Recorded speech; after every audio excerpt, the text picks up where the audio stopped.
L'Épître aux Éphésiens est le plus grand document jamais écrit. C'est l'exposé complet et le plus vaste que le Nouveau Testament contient à propos de la signification de la religion chrétienne,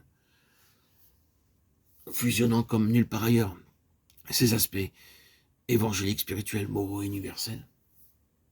C'est la communication la plus sublime jamais faite aux hommes, qui fut transmise à partir d'une prison romaine par quelqu'un qui, selon sa propre estimation, était le moindre de tous les saints.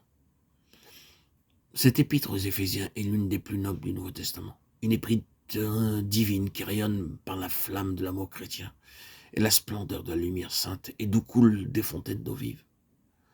L'œuvre la plus céleste de quelqu'un dont l'imagination même est meublée de choses qui sont dans les cieux. Dans cette épître, qui est la composition de l'homme la plus divine, se trouve toute doctrine du christianisme. D'abord, cette doctrine particulière au christianisme, c'est clairement l'épître de l'Ascension.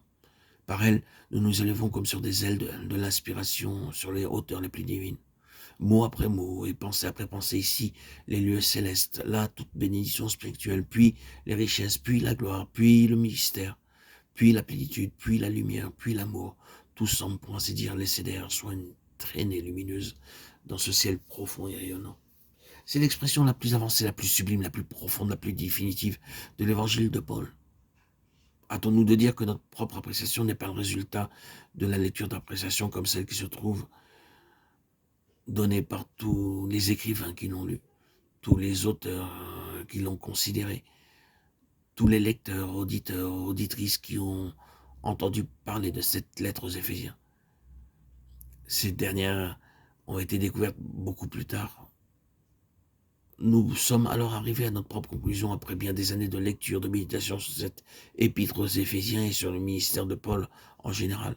Et nous sommes tellement heureux d'avoir notre jugement confirmé ou entériné par des hommes qui ont eu une connaissance tellement plus grande que la nôtre et qui ont eux-mêmes vu le sublime qui se trouve derrière cette épître aux Éphésiens. Ce qu'il y a de plus merveilleux, de plus grand et de plus sublime dans tout l'évangile réuni. Jusqu'à présent, nous avons seulement introduit l'épître aux Éphésiens. Son contenu, son enseignement et son message occuperont la majeure partie de notre préoccupation dans les audios que je veux me proposer de vous offrir, de vous publier, bien que tout cela reste encore très largement au-delà de notre compréhension. Avant de nous plonger dans ces profondeurs sans jamais aller beaucoup plus loin que la surface, nous devrons nécessairement prêter attention à l'homme lui-même et au fait que l'homme et son ministère sont une seule et même chose.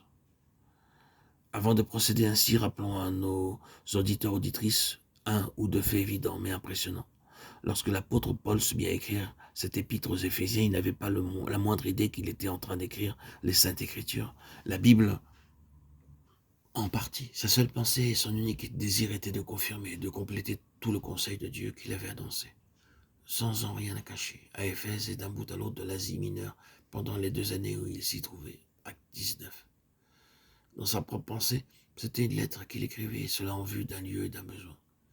Il ne lui est jamais venu à l'esprit que ce qu'il écrivait serait lu par un nombre toujours croissant de personnes à travers près de 20 siècles, que cela irait dans un monde dont il ne connaissait rien de la dimension, que des gens de toute race sous le ciel auraient cette lettre traduite dans leur propre langue ou dialecte, qu'elle diviserait la chrétienté dans le monde entier selon les plus grandes écoles de théologie et d'interprétation qui s'opposent, que le peuple de Dieu de tout temps et sous tout régime se nourrirait d'elle avec avidité, que les librairies de tout pays auraient leur rayon infléchi de façon croissante par les exposés, les commentaires, les sermons sur cette lettre aux Éphésiens, et que finalement, des appréciations comme celles que nous avons citées seraient assignées à ce document de correspondance personnelle. Non seulement il n'aurait jamais pu imaginer ceci possible, mais aurait été frappé d'étonnement s'il avait pu prévoir cela. Quelle apologie de son témoignage, quelle justification de ses souffrances, quel dévoilement de la souveraineté et de la grâce de Dieu. Quelle inspiration et quelle force devrait être ceci pour quiconque souffre en communion avec Christ, et quelle preuve de la véracité de ses propres paroles. Votre travail ne sera pas vain dans le Seigneur, frères et sœurs en Christ bien-aimés. Ainsi, je me propose pendant plusieurs semaines de vous publier ces audios à partir des écrits d'Austin Spark, Theodore Austin Spark, qui m'a si inspiré, transformé par sa connaissance de l'Évangile, et qui m'a permis de poursuivre mon cheminement dans la sanctification afin de connaître, vivre la présence de Christ de manière féconde et non statique, dans une vie véritablement vécue présentement, par les explications que m'a donné Austin Spark depuis cette révélation qui m'a été faite en connaissant cette nouvelle église, l'église évangélique de Patmos. J'ai pu vivre et mesurer la grandeur de Christ réellement, comme jamais je n'ai pu la connaître. Et je me propose de partager cette connaissance pour que vous puissiez vivre sa présence, la présence, l'œuvre de Christ en vous. Par ce messager vraiment exceptionnel qui m'a tant donné, j'ai compris ce qu'est vivre Christ. Non seulement comprendre Christ, non seulement comprendre sa vie, le ministère qui nous a offert, mais vivre Christ dans sa chair, par la connaissance que Austin Spark nous permet de recevoir. Merci Seigneur Jésus. Et je peux dire comme l'apôtre, ce n'est plus moi qui vis, c'est Christ qui vit en moi. Par ces Galates 5:20, Galates 2:20, par ces messagers Seigneur Jésus, que tu m'as permis de connaître par cette grâce supplémentaire qui est pour moi un cadeau supplémentaire. La grâce, par exception,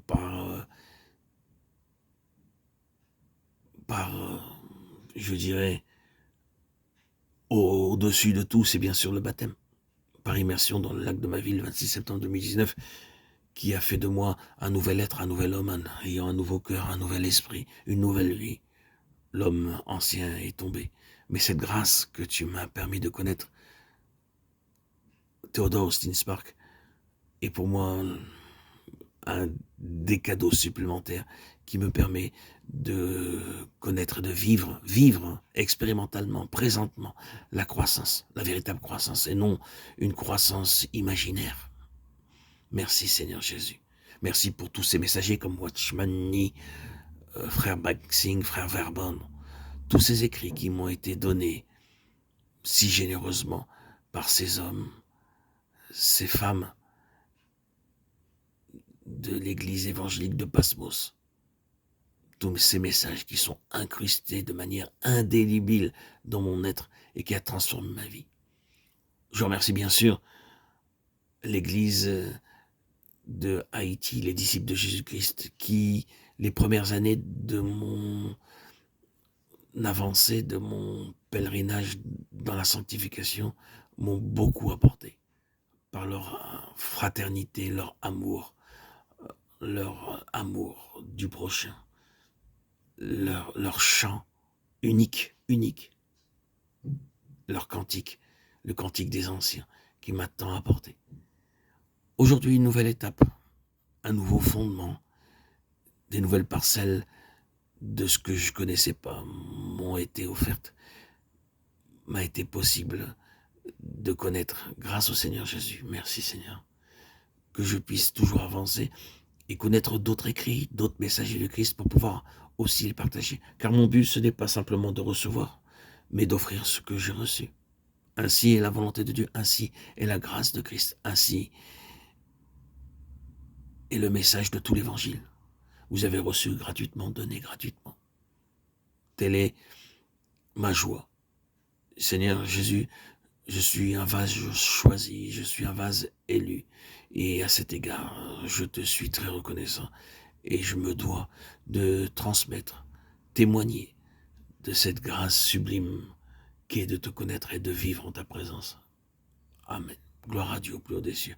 Et paix sur la terre aux hommes qu'il aime. À toi, Seigneur, tout honneur, toute gloire pour les siècles des siècles. Alléluia. Amen.